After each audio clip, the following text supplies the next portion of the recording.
Hello, my dear student.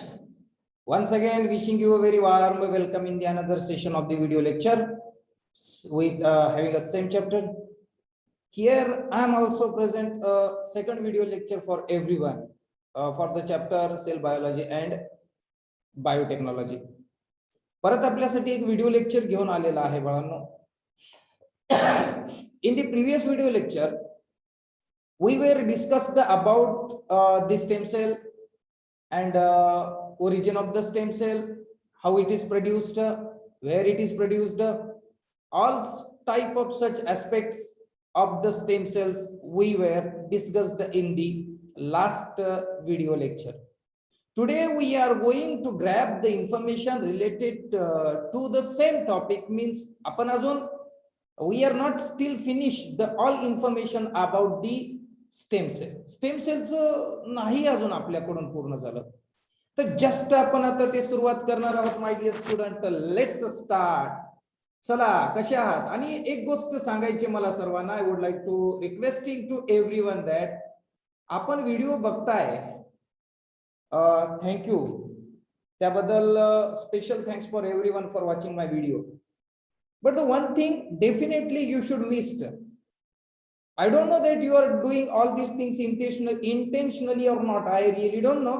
But I would like to sincerely requesting to everyone that so please do my channel subscribe. माझ्या चॅनलला subscribe करा.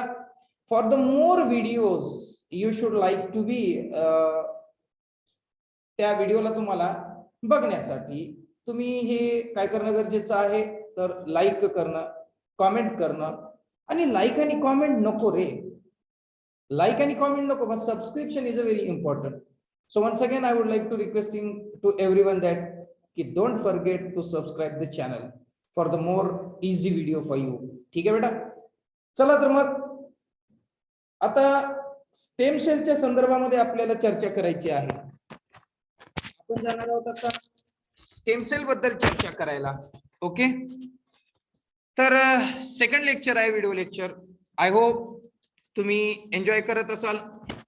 आणि ज्या विद्यार्थ्यांना PDF स्वरूपामध्ये notes हव्या आहेत, अशा विद्यार्थ्यांनी प्लीज मला कॉमेंट बॉक्स मध्ये कॉमेंट करावा आणि त्याला मग त्या नोट्स पुरवल्या जातील, पीडीएफ स्वरूपात त्या नोट्स दिल्या जातील. चला, आता स्टेम सेल रिसर्चच्या संदर्भामध्ये चर्चा आहे. Stem cell research in the biotechnology. Stem cell research is revolutionary आहे, म्हणजे एखादी उत्क्रांती आहे, रिव्होल्युशन घडलेलं आहे. Event after the cloning process. My dear student, cloning प्रोसेसच्या नंतर आपलं जे काही बायोटेक्नॉलॉजी मध्ये स्टेम सेलचा जो रिसर्च आहे, तो रिसर्च म्हणजे ऍक्च्युअली रिव्होल्युशन आहे. रिव्होल्युशन म्हणजे एक प्रकारची उत्क्रांती आहे. बेटा, क्लोनिंग मीन्स काय?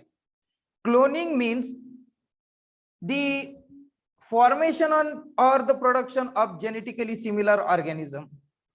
Genetically identical type of the organisms आपल्याला प्रोड्यूस करायचे. जसं एक आम्ही पिक्चर बघितला रे मुलांनो, मुलींनो, आपण नक्कीच पाहिलेलं असेल, रोबोट त्याचं नाव होतं. And the character was played by Rajinikanth. ठीक आहे ना, तो ऍक्टर होता. आणि large number of the clone of Rajinikanth will be produced there. दिसतात ते आपल्याला. Means genetically they are similar. So such type of the things is considered as a. अशा प्रकारची जी गोष्ट आहे त्याला विद्यार्थ्यांना आपण म्हणणार आहोत कोण, तर हे आहेत आपले क्लोनिंग. चलो आगे बढ़ते. This technique has the potential. Biotechnology जी आहे ना, तिच्याकडे एक पोटेन्शियल आहे. काय आहे ते potential? Of bringing about the fundamental changes in the medical science. Medical science मध्ये फंडामेंटल हे काय करायचे आहेत? चेंजेस करायचे आहेत. This is the major potential of the biotechnology. बायोटेक्नॉलॉजीची ही एक मेजर स्वरूपाचं पोटेन्शियल आहे मेडिकल सायन्स मध्ये फंडामेंटल चेंजेस करायचे. Okay, done. Yes. Depending upon the सोर्सवर depend आहोत आपण. Stem cells are of two type. There is a two type of stem cells are observed or occurred in the body of the human being. दोन प्रकारचे आहेत. The first one is the embryonic stem cell and the second one is adult stem cell. So let's start to discuss these two type of the stem cells in detail. Okay, चलो आगे बढ़ते हैं आणि पुढे जाऊन आपण चर्चा करू. माय डियर स्टुडंट, निघालो आता आपण एम्ब्रियोनिक स्टेम सेल कडे जायला. So first of all, we just try to understand the meaning of the embryo, then we are able to understand these stem cells काय आहेत. आपल्याला नाही वाटत का एम्ब्रियो काय आहे. आपण एका चॅप्टर मध्ये शिकलेले सुद्धा आहात, त्या सुद्धा चॅप्टरचा मी व्हिडिओ बनवणार आहे. तर एम्ब्रियोनिक स्टेम सेल काय आहे. You everybody very well known about the zygote. Zygote is a diploid cell. Zygote is produced due to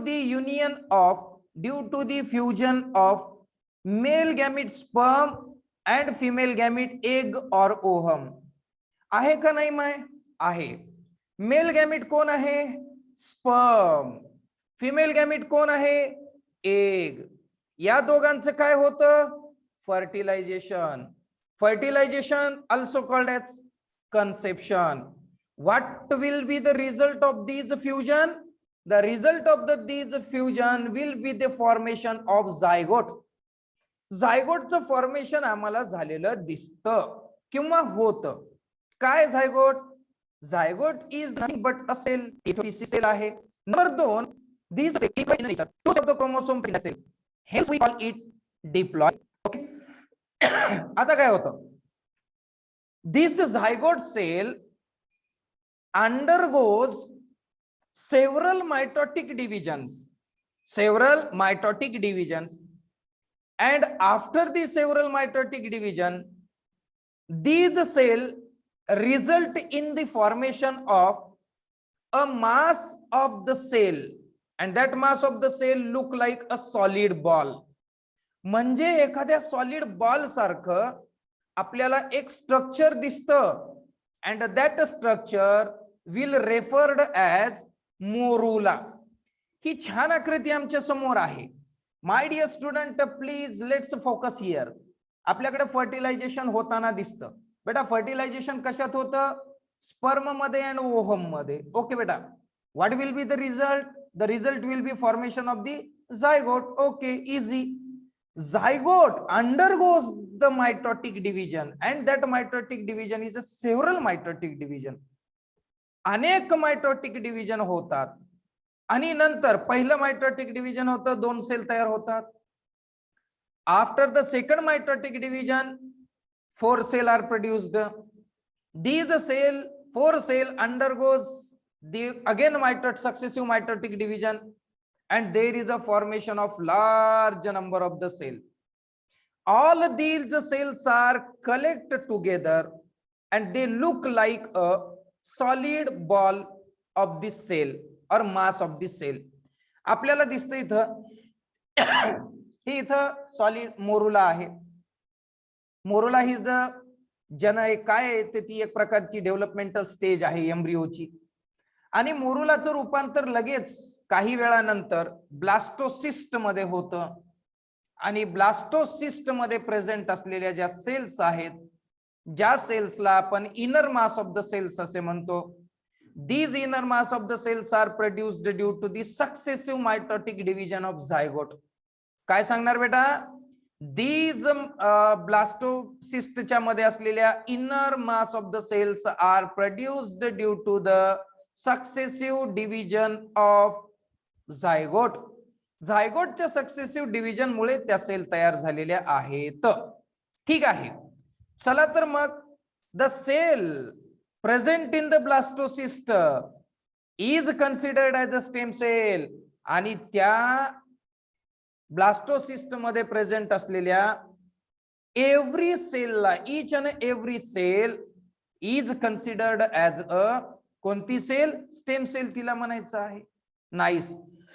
आता पुढे जाऊ. Division of the zygote starts there by zygote get converted into embryo.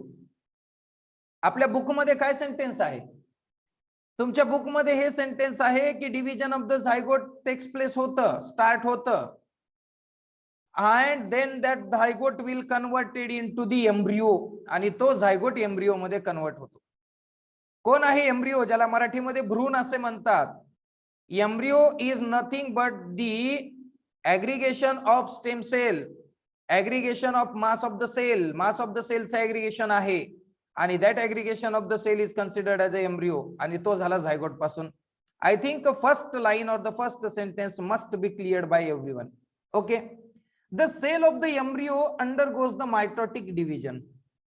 बेटा embryo मध्ये जेवढ्या cells आहेत ना, there are large number of the cells are found in the embryo and every cell undergoes the repeated mitotic division आणि प्रत्येक सेलचं रिपीटपणे mitotic division आपल्याला झालेलं दिसून येईल. त्यानंतर बेटा पुढे the cell differentiation start from the 14th day of the conception. आता आपल्याला सांगितलं कन्सेप्शन मीन्स फर्टिलायझेशन. फर्टिलायझेशन झाल्यानंतर 14व्या दिवसापासून there is a cell differentiation process start. सेलच्या डिफरन्शिएशनची प्रोसेस स्टार्ट होते. म्हणजे आता सेल डिफरन्शिएट होतात म्हणजे कशा होतात? तर बेटा ते मॉर्फोलॉजिकली, फिजिओलॉजिकली, फंक्शनली चेंज होतात माय डिअर स्टुडंट, म्हणून त्यांना आपण डिफरन्शिएशन असे म्हणतो. All these cells do not perform the same type of the structure, same type of function. Now they will change in themselves morphologically, physiologically, structurally and functionally. आता बदलणार आहेत. And that changing atmosphere or the changing nature and the changing stages or the condition of that cell is considered as a cell differentiation. So cell differentiation start कधी होणार? फर्टिलायझेशनच्या after 14 day, 14व्या दिवशी. तिथून पुढे मग आपण त्याच्या अलीकडच्या सेलला काय म्हणणार आहोत? त्याच्या अलीकडच्या सेलला, 14th डेच्या अगोदरच्या सेलला आपण म्हणणार आहेत माय डिअर स्टुडंट काय? तर त्या आहेत सगळ्या स्टेम सेल. कोण आहेत रे बेटा? Stem cell. Yes. Okay. The cell of the different organ like. आता आपल्याकडे ऑस्टिओसाइट्स आहेत बेटा. ऑस्टिओसाइट म्हणजे बोन सेल, आपल्या ज्या काही बोन आहेत त्याच्या सेल. हेपॅटोसाइट, हेपॅटो म्हणजे माय डिअर स्टुडंट या लिव्हर सेल आहेत. आणि त्याच्यानंतर न्यूरॉन्स आहेत, आपल्या सर्वांना माहिती आहे. न्यूरॉन म्हणजे नर्व सेल किंवा चेतापेशी मराठीमध्ये म्हणतो. Are formed due to the differentiation and there are several such type of the cells are formed by the differentiation of that cell. या सेलच्या डिफरन्शिएशन मुळे ना खूपच मोठ्या संख्येने असे सेल तयार झालेले आपल्याला दिसून येतात. Next, the embryonic cell before differentiation are called as a embryonic stem cell. काय भेटली रे व्याख्या? एम्ब्रियोनिक सेल ज्या आहेत त्या डिफरन्शिएशनच्या अगोदर आणि ज्यावेळेस ते डिफरन्शिएट होतात ना, so they will be transform into different type of the cells मध्ये ते ट्रान्सफॉर्म होतात. मग आपल्याला काय करायचं की त्यांना ट्रान्सफॉर्म होण्याच्या पूर्वीच आपल्याला काय करायचं? त्या कलेक्ट करायच्यात आणि त्या सेलला आम्ही एम्ब्रियोनिक स्टेम सेल असे म्हणतो. There are 220 type of the cells are present in the human body. बाप रे, 220 प्रकारच्या सेल आहे. Different type of the cell in the human body are formed from the single type of cell, embryonic stem cell. बेटा एवढं मोठं sentence अजिबात लक्षात ठेवायची गरज नाही रे. एम्ब्रियोनिक सेल पासून there is a formation of 220 different type of the cells होतात. 220 प्रकारपेक्षा जास्त प्रकारच्या सेल ह्युमन बॉडी मध्ये एम्ब्रियोनिक स्टेम सेल पासून तयार होतात. डन? यस. चलो आगे बढ़ो. त्यानंतर बेटा पुढे जायचंय आपल्याला. पुढे जाऊन असं सांगायचं, thus the stem cells are the primary type of. Stem cells ज्या आहेत त्या कोण आहेत? तर stem cells are primary type of undifferentiated self multiplying ability असणाऱ्या सेल आहेत. Last undifferentiated cell means they are not differentiated with they have a specific ability of self replicating. Replicate means they are able to produce the same kind of the cell. म्हणजे त्या replicate होतात आणि multiply सुद्धा होतात. Self multiplying ability आहे त्यांच्यामध्ये. तर same kind of the cell बनवण्याची सुद्धा त्यांच्यात ॲबिलिटी आहे. तर ह्या स्टेम सेल आहेत. Stem cells are the parent cell of all type of the human cell. Beta, just earlier we mentioned that there is a 220 type of the different cells are present inside the human body. And do you guess that who is the parent of that every type of the cell? The stem cell is the parent. Okay, nice. त्यानंतर this property of the stem cell is called as a pluripotency. आता ही जी काही property आहे तिला प्लुरिपोटेन्सी म्हणतात. बेटा pluri means काय? Pluri means more than one, ज्याला आपण सिंग्युलर प्लुरल म्हणतो ना, अनेक वचन. Potency means ability, because these cells are able to transform itself into 220 type. म्हणजे किती प्रकारामध्ये कन्वर्ट व्हायचे त्यांना? 220 प्रकारामध्ये. म्हणून तर त्यांना प्लुरी हा शब्द प्रयोग केलेला आहे. आणि potency means their ability to transform, हे ट्रान्सफॉर्म होण्याची ability. Very nice. I hope हे सेंटेन्स सुद्धा तुम्हाला कळालेलं आहे. त्यानंतर it has been found that if these stem cells are collected well before the beginning of differentiation. My dear student, इथं आपल्याला काय करायचं की डिफरन्शिएशनच्या बिफोर, आता तुमच्या सगळ्यांना माहिती आहे, आता शिकलेला की there is a differentiation of the same cell start from 14th day of the conception. But before the 14th day आपण त्या काय करायच्या? सेल कलेक्ट करायच्या आहेत. आणि एक्झॅक्ट कितव्या दिवशी?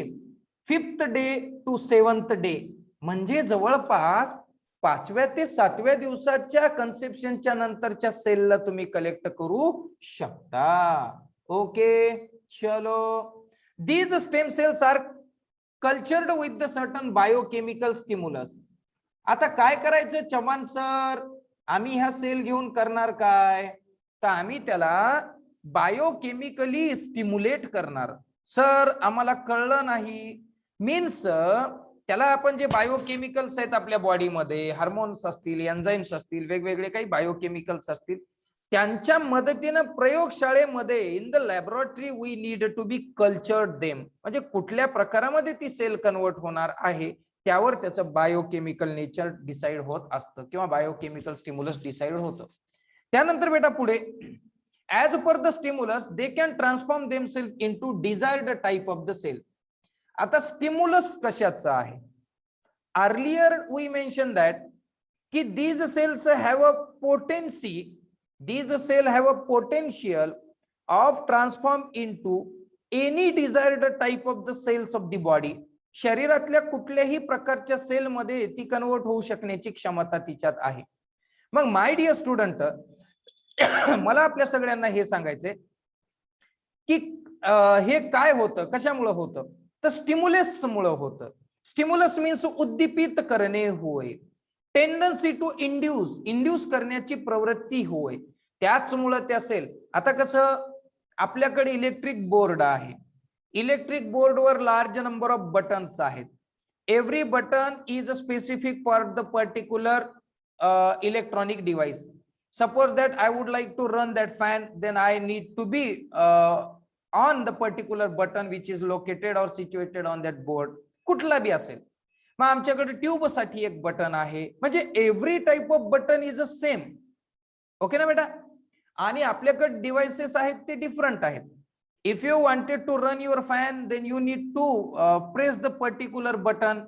If you wanted to on your bulb, whatever the electronic devices you have, तर त्या सगळ्यांना चालू करण्यासाठी तुमच्याकडे कॉमन बटन आहे का? नाही. आमच्याकडे वेगळे वेगळे बटन्स आहेत. त्याच पद्धतीनं स्टेम सेल पासून तुम्ही कोणती सेल तयार करणार आहात? तर समजा न्यूरॉन तयार करायची असेल तर त्यासाठी तुम्हाला वेगळं केमिकल स्टिम्युलस लागेल, बायोकेमिकल. तुम्हाला ऑस्टिओसाइट तयार करायची असेल तर वेगळं. म्हणजे याचा धर्तीवर तुम्हाला एक गोष्ट लक्षात आलेली आहे की माय डिअर स्टुडंट, की स्टिम्युलसवर डिपेंड आहे की ती सेल, स्टेम सेल कोणत्या प्रकारच्या सेल मध्ये कन्वर्ट होणार आहे. देअर बाय मग ती टिश्यू मध्ये होईल, नंतर टिश्यू मध्ये होईल आणि त्यानंतर ती ऑर्गन मध्ये कन्वर्ट झाल्याशिवाय राहत नाही.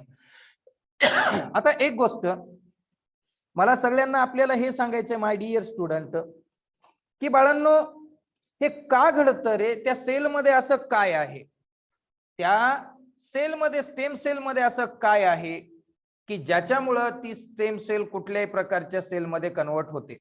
तर त्याच्यात एक सिंपल आणि साधी गोष्ट अशी आहे की stem cell consist of all type of the gene.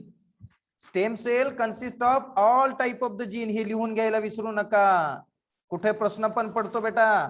आणि वन थिंग मी सांगतो तुम्हाला, मी पुढील वर्गांचे क्लासेस असतात माझे 11वी आणि 12वीचे, त्यासाठी I would like to mention to everyone that की this information is a very necessary for the further education.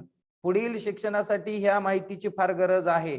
म्हणून डोंट बी अ लेझी, जास्त आळशी अजिबात बनू नका. Pay your complete and proper attention on that particular content of the chapter. कारण सगळं पुढे खूप कामाला येणार आहे. असं नको वाटायला की हे कधी आम्ही ऐकलं नाही, 10वीतलं 10वीत गेलं, 11वीत काहीतरी नवीन, 12वीत पुन्हा काहीतरी नवीन. No, in the education field all the classes are totally depending upon previous classes. हे आम्ही विसरून जातो. आलं लक्षामध्ये? तर असं अजिबात करायचं नाही.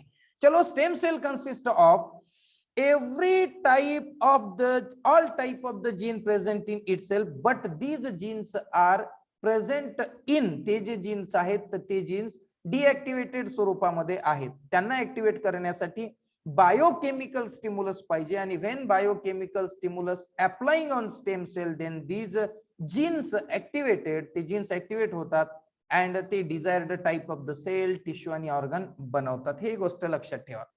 आता जायचं बेटा पुढे. अडल्ट स्टेम सेल काय आहेत? The stem cells can also be obtained from the body of adult person. Adult कुणाला म्हणायचं?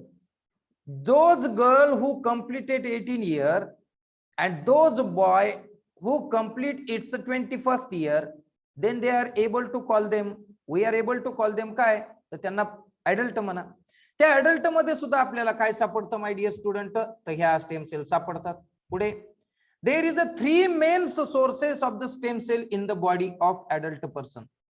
अडल्ट पर्सनच्या बॉडीमध्ये 3 मेन सोर्सेस आहेत आणि ते कोणते सोर्सेस आहेत त्याची आपण चर्चा करू. ठीक आहे बेटा? चलो पुढे जाऊ आपण पुढच्या मुद्द्याकडे. आणि पुढचा मुद्दा आपल्याला असं सांगतो की stem cell can be obtained from, कुठून मिळतात? एक आहे रेड बोन मॅरो, दुसरा आहे adipose connective tissue and third one is the blood. These are the main 3 sources from where we can collect or we can obtain these stem cell. नक्की कळलं? Red bone marrow कुठे आहे? Red bone marrow is mostly present in the hollow space of that particular bone, long bone. आपल्या बॉडीमध्ये जेवढे काही long bone आहेत त्या बोनच्या आतमध्ये एक लुमेन असतो आणि त्याला एक पोकळ भाग असतो आणि त्याच्यामध्ये त्या बोन मॅरोच्या टिश्यू असतात. and that tissue normally responsible for the production of blood cells. आणि त्याच्यामध्ये ज्या सेल्स आहेत त्या सेल ह्या स्टेम सेल्स आहेत. ठीक आहे? जसे की उदाहरणामध्ये आता सगळ्या ब्लड सेल्स त्या रेड बोन मॅरोला असं म्हणतात. दुसरी गोष्ट अशी आहे, आपण ऍडिशनल नॉलेज साठी, red bone marrow is considered as the factory of blood cell. तुमच्या माझ्या बॉडीमध्ये ज्या फॅक्टरी आहेत ब्लड सेलच्या, आता ब्लड सेल मध्ये काय काय असतं? तर ब्लड सेल मध्ये WBC आहेत, RBC आहेत, प्लेटलेट्स आहेत. WBC अगेन डिवाइड होतात बेटा granulocyte and agranulocyte type of the cells मध्ये. तर all type of such blood cells are produced from red bone marrow. Adipose connective tissue, suppose that we have a injury, आपल्याला एखादी injury झाली आणि injury झाल्यानंतर तिथं आपल्याला मग काय होतं की ती जखम भरून येते. काही दिवसानं जशाच तशी स्किन तिथं आपल्याला दिसते. अर्थ काय झाला बेटा? हे कशी भरली ही जखम? तर जे आपलं जे काही आउटर मोस्ट स्किन लेअर आहे त्या आउटर मोस्ट स्किन लेअरच्या जस्ट खाली, just below or just immediate there is another layer of adipose connective tissue. That tissue are the cell mostly responsible for the storage of fat. फॅटच्या storage साठी त्या कारणीभूत आहेत. Those tissue also responsible किंवा also has a such stem cell. आणि blood मध्ये सुद्धा काही प्रकारचे आपल्याला सापडून येतात. Beside the stem cell can be obtained cord blood immediate after the blood. आता stem cell can be obtained from, आम्हाला स्टेम सेल अजून एका ठिकाणून मिळतात, cord blood. I hope that की many more student really don't know the meaning of the word cord blood काय आहे. So let's start. I am slowly telling you all Okay, the cord blood is a blood which is present in the placenta or present in the umbilical cord. Umbilical cord मध्ये जे रक्त असतं ना, तर त्या रक्ताला आम्ही म्हणतो माय डिअर स्टुडंट काय, the cord blood. Number 2, umbilical cord is produced by the umbilical vein and artery. Umbilical cord is normally a structure, and that structure can join the fetus to the placenta or the uterus. आईच्या युटेरसला म्हणजे गर्भाशयाला आपलं जे बाळ आहे आईच्या गर्भातलं, त्या बाळाला uterus सोबत जोडण्यासाठी ते जे एक कॉर्ड लागतो, एक दोरखंडासारखा भाग असतो, जो दोरखंडासारखा भाग बनतो केवळ आर्टरी आणि वेन मुळे. And such structure is called as a umbilical cord. Umbilical cord show the presence of blood, and these blood are called as a cord blood, and in that blood there is a presence of stem cells. नक्की clear? हे लिहून घेत चला. आणि चॅनलला पुन्हा एकदा सांगतो, सबस्क्राइब करायला विसरू नका प्लीज. ओके, आपण फक्त मज्जा घेताय, बघताय फक्त, आणि बिघडतं काय, नुकसान काय त्यामध्ये? मग उगच ना करायचं नाही, मुद्दाम बघायचं. अहो लागतं काय, 1-2 सेकंद, 5 सेकंद, 5 तर खूप झाले, पण प्लीज सबस्क्राइब करा. पुढे आता uses of the stem cell कडे जायचंय आपल्याला. रिजनरेटिव्ह थेरपी पहिली आहे, सेल थेरपी त्यामध्ये, आणि त्या सेल थेरपी मध्ये काय होतं ते बघू. Stem cells are used to replace the dead cell. ओहो, आपल्या बॉडीमध्ये कुठे डेड जर सेल झालेले असतील, त्या सेल मरतात, तर त्यांचं रिप्लेसमेंट त्या जागी भरून काढायचे ते, तर हे आपले स्टेम सेल कार्य करत असतात, त्याला सेल थेरपी म्हणतो. Some stem cells are used in the case of the diabetes मध्ये वापरले जातात. डायबिटीस आणि मधुमेह माहिती आहे सर्वांना, शिकलात. त्याच्यानंतर माय डिअर स्टुडंट दुसरं येतं मायोकार्डियल इन्फार्क्शन. आता हे मायोकार्डियल इन्फार्क्शन नेमकं काय आहे? काही नाही, हे अल्सो नोन एज, ह्याला आपण दुसऱ्या भाषेमध्ये असं सुद्धा म्हणतो मायोकार्डियल इन्फार्क्शनला, की हे हार्ट अटॅक आहे. काय आहे रे बेटा? Heart attack. When the blood flow decreases or the stop to the heart muscles. Do you understand what I wanted to say? When the supply of blood to the heart muscles is stopped or decreased, हृदयाच्या स्नायूंना रक्तपुरवठा कमी होतो. It causes the damage of heart muscles. त्याच्यामुळे हार्टच्या मसल्सला damage होतं, आणि हार्टच्या मसल्सला damage झालं की मग हे मायोकार्डियल इन्फार्क्शन झालेलं दिसून येतं. हो ना?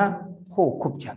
नंबर 2, त्याच्यानंतर पुढचा डिसीज आहे आपला, तो डिसीज म्हणतो की अल्झायमर डिसीज. आता अल्झायमर डिसीज काय आहे माय डिअर स्टुडंट? हा इरिव्हर्सिबल टाइप ऑफ असलेला, तसाच प्रोग्रेसिव्ह टाइप असलेला, तसाच काय आहे तो? प्रोग्रेसिव्ह टाइप सुद्धा आहे. आणि तो डिसीज म्हणजे ब्रेनचा डिसऑर्डर वाला डिसीज आहे. ब्रेन डिसऑर्डर डिसीज आहे. आणि त्याच्यामध्ये काय होतं, slowly memory and thinking skill हे जे आहेत ते स्लोली कसे होतात बेटा? ते डिक्रीज होतात, डिसऑर्डर होतात, नष्ट होतात. तो आहे अल्झायमरचा डिसीज. त्याच्यानंतर माय डिअर स्टुडंट हे आपल्याकडे पार्किन्सन्स डिसीज आहे. आता पार्किन्सन डिसीज सुद्धा काय आहे? काय नाही, ब्रेन डिसऑर्डर आहे. याच्यामध्ये काय होतं, शेकिंग येतं. नंबर 2, स्टिफनेस येतं. त्याच्यानंतर डिफिकल्टी इन वॉकिंग, चलण्यामध्ये डिफिकल्टी येते, बॅलन्स मेंटेनिंग मध्ये डिफिकल्टी येते, आणि thereby there is a difficulty in the coordination. कारण काय बेटा, हे डिसीज डायरेक्ट नर्वस सिस्टीम किंवा न्यूरॉनला होणारे डिसीज आहेत. खतरनाक डिसीज असतात बेटा, हे फार खतरनाक, त्यासाठी लक्षात ठेवा. अल्झायमर डिसीज आहेत, पार्किन्सन्स डिसीज आहे. त्यानंतर to produce the blood cell in the conditions like anaemia, there is a less amount of the HB than the normal HB पेक्षा कमी HB असेल तर आम्ही त्याला एनिमिया म्हणतो. त्यानंतर थॅलेसेमिया, हे अल्फा आणि बीटा चेन मुळे होणारा ब्लड डिसऑर्डर आहे. ल्युकेमिया ब्लड डिसऑर्डरच आहे, त्याला आपण ब्लड कॅन्सर असे सुद्धा म्हणू शकतो बेटा. तर हे जे डिसीजेस आहेत, तर अशा डिसीजेस मध्ये आम्हाला सेल थेरपी जर केली तर definitely somewhat amount of the relief should be got by that person, त्या पर्सनला, त्या पेशंटला मिळू शकतो. त्यानंतर my dear student organ transplantation काय आहे? ऑर्गन ट्रान्सप्लांटेशन काय आहे? अवयव प्रत्यारोपण ज्याला मराठीमध्ये आपण म्हणतो. In the case of failure of organ like kidney आणि लिव्हर. आता किडनी आणि लिव्हर काही कारणानुसार फेल झालं, means they can't perform their function properly. मान्य. Those can be produced with the help of काय करायचं आपल्याला, स्टेम सेलच्या मदतीनं आपल्याला त्याला काय करता येतं बेटा, तर रिपेअर करता येतं. Those can be produced with the help of stem cell and transplantation मुळे होऊ शकतं ट्रान्सप्लांट. आता चला पुढे, आता आपल्याला जायचं आहे हे ऑर्गन ट्रान्सप्लांटेशन काय आहेत. ऑर्गन ट्रान्सप्लांटेशन, ठीक आहे. चलो बेटा पुढे जाऊ आता ऑर्गन ट्रान्सप्लांटेशन कडे. याला काय म्हणतात काय नाही बघू. Various organ in the human body either become less efficient और कम्प्लिटली फंक्शनलेस. माहिती आहे बेटा, आपण ऐकतो आपल्या घरी सुद्धा असे काही पेशंट असतात, आपल्या कोणी नात्यातलं असतं. काय होतं की various organ in the human body either become less efficient तरी होतात, ते अकार्यक्षम होतात, कम्प्लिटली फंक्शनलेस होऊन जातात, पूर्णपणे निकामी होऊन जातात. का होतात तर due to the various reasons like ageing, वय जास्त झाल्यामुळं, अनफॉर्च्युनेटली ऍक्सिडेंट झाल्यामुळं, इन्फेक्शन झाल्यामुळं, किंवा एखादा डिसऑर्डर डिसीज झाल्यामुळं. बरोबर ना, मान्य आहे बेटा. There is a no any kind of the concept right now will be present in that line. त्या लाईन मध्ये कुठलाच कन्सेप्ट नव्हता. अनेक कारणांमुळे आपले काही ऑर्गन हे लेस इफिशियंट किंवा कम्प्लिटली फंक्शनलेस बनतात. मान्य. ओके.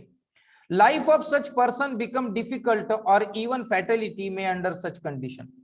मग अशा त्या पेशंटची, अशा त्या व्यक्तीची लाईफ ही टोटली फॅटॅलिटी बनते आणि डिफिकल्ट बनते बेटा. आयुष्य त्याचं फार जड जातं.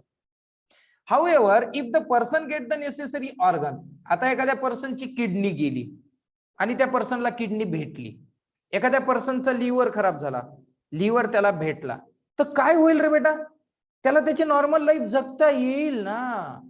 However if the person get the necessary organ under such condition, it's a life can be saved. आणि बेटा त्याचं आयुष्य, त्याचा जीव आपल्याला वाचवता येईल. ठीक आहे ना. Availability of the donor is an important requirement in organ transplantation. आता अवेलेबिलिटी ऑफ द डोनर म्हणजे कोण?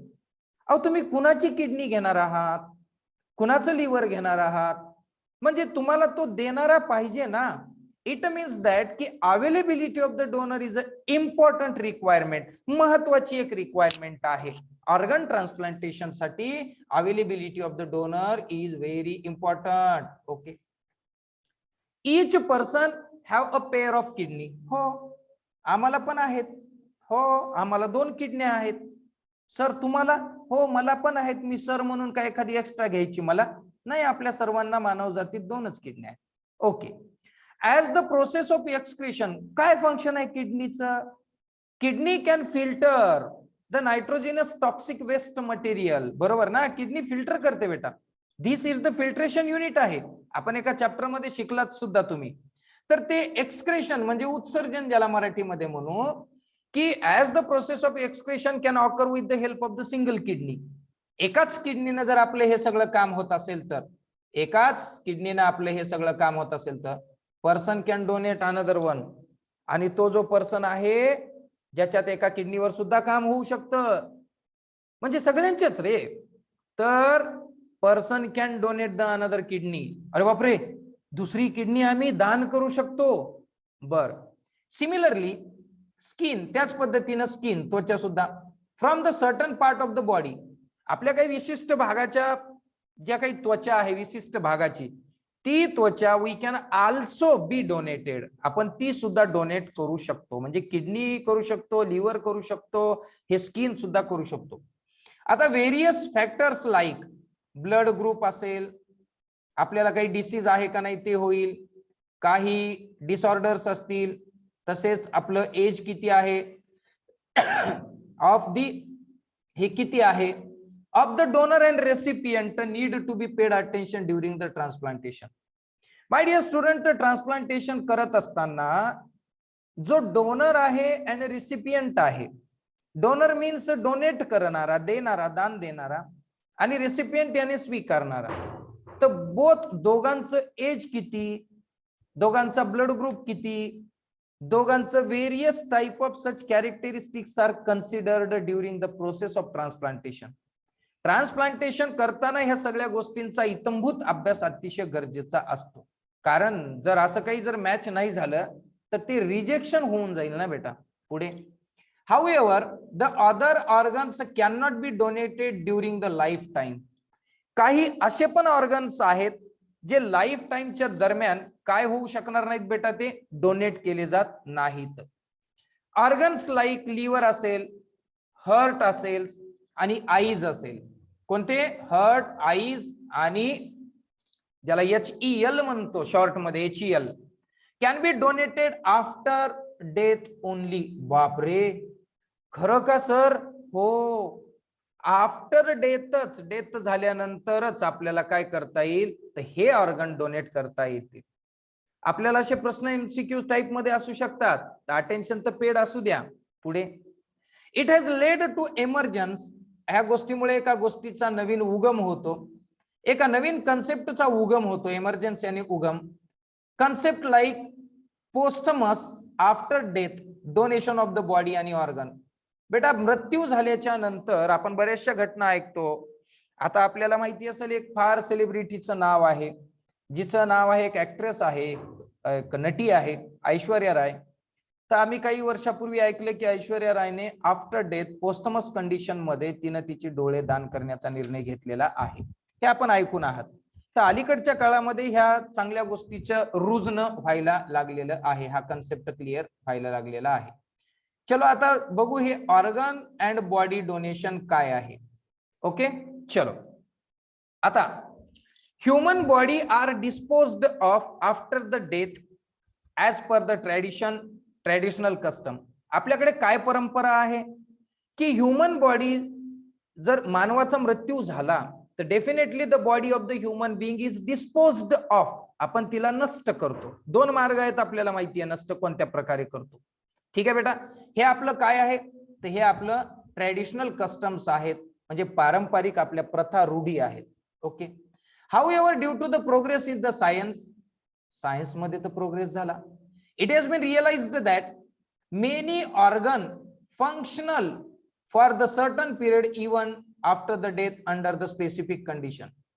आपण एखादा व्यक्ती मृत पावल्यानंतर after the death of that person there is a some organ remain functional for certain period. काही विशिष्ट वेळासाठी त्या पर्सनचे, जे डेथ झालेल्या पर्सनचे काय असतात, तर ऑर्गन हे फंक्शनल असतात. ओके बेटा, स्पेसिफिक कंडिशन मध्ये.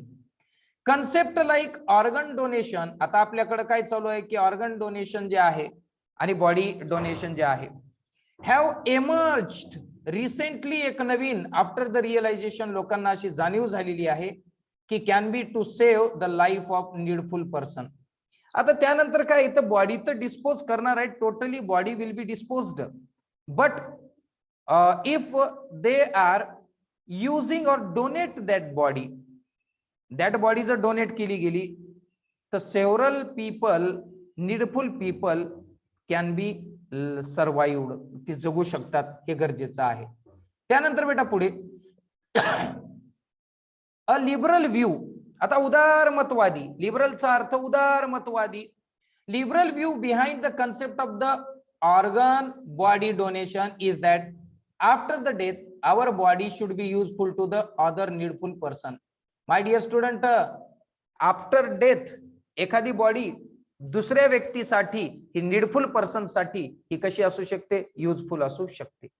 So that the miserable life, हे जे दुःखदायी आयुष्य आहे, miserable life, so that their miserable life become comfortable, म्हणजे त्याची लाईफ जी आहे ती एकदम कम्फर्टेबल होईल, कारण त्याला नीड होती ना त्या गोष्टीची. ओके बेटा, पुढे अवेअरनेस अबाउट दीज कन्सेप्ट. आता हे जागरूकता द्यायची, लोकांमध्ये निर्माण करायची आहे. Awareness about these concept is increasing in our country. आता आपल्या देशामध्ये ऑर्गन डोनेशन बद्दल आणि बॉडी डोनेशन बद्दल जागरूकता निर्माण व्हायला लागलेली आहे. Peoples are voluntarily donating their bodies. आता हे जे लोक आहेत ना, हे व्हॉल्युंटरीली याने स्वयंप्रेरणेने स्व इच्छेने दे can donate or they donate, they will donate their bodies, आणि ते त्यांच्या बॉडीज डोनेट करायला लागलेले आहेत. Life of the many people can be saved, खूप लोकांची जी काही लाईफ आहे ना ती सेव्ह केली जाते by organ and body donation.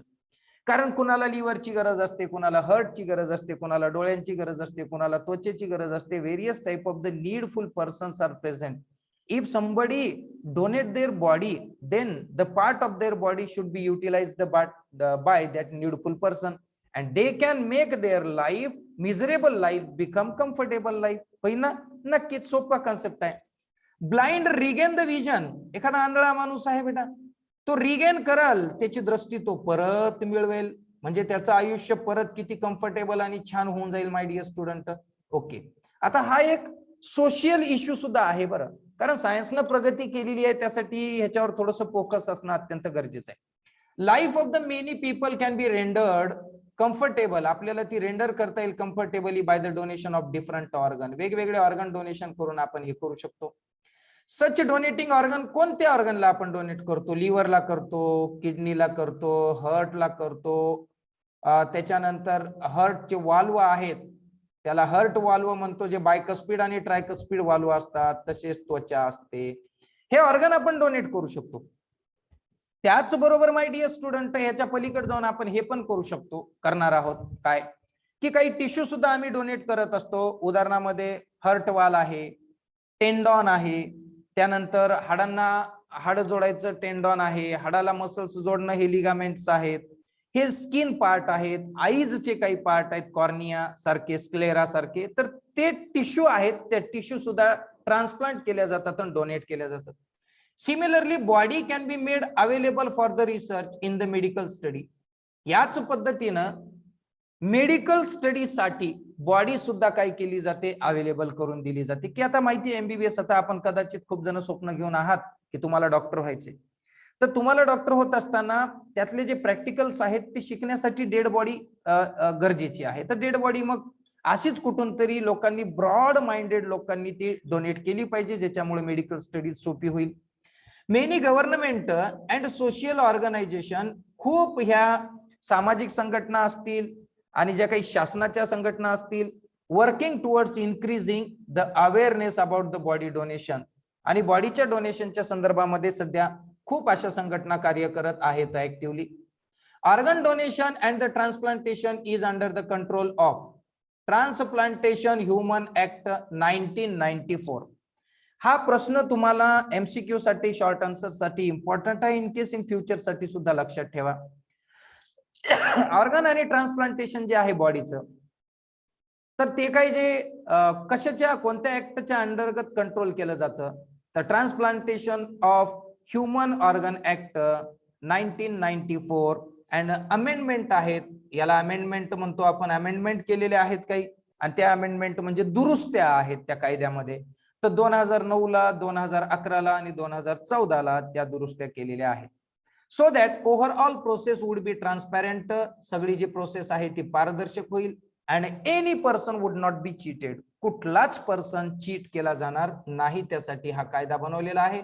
त्यात वेळोवेळी 2009, 11 आणि 14 ला सुधारणा सुद्धा केलेल्या आहेत, दुरुस्त्या. आता आपला हा सुद्धा व्हिडिओ एकदम छान झालेला आहे, आपल्या सर्व कन्सेप्ट आपल्याला क्लिअर झालेले आहेत असं समजतो, आणि मी माझा हा आजचा जो व्हिडिओ लेक्चर आहे थांबवतो. पुढील व्हिडिओ लेक्चर मध्ये आपण बायोटेक्नॉलॉजीच्या संदर्भामध्ये डिस्कशन करणार आहोत. तर माय डिअर स्टुडंट, ही थर्ड रिक्वेस्ट आहे माझी की प्लीज आपण शेवटपर्यंत व्हिडिओ पाहिला असेल तर आपल्या सर्वांचे आभार. आणि second important thing is that की आपल्याला जर समजा नोट्स वगैरे पाहिजे असतील तर मला तुम्ही कॉमेंट करा. आणि नंबर 3, माझ्या व्हिडिओला नक्कीच चॅनलला, युट्यूब चॅनलला सबस्क्राईब करा, ही नम्र विनंती. Till then, goodbye, God bless you all my dear child.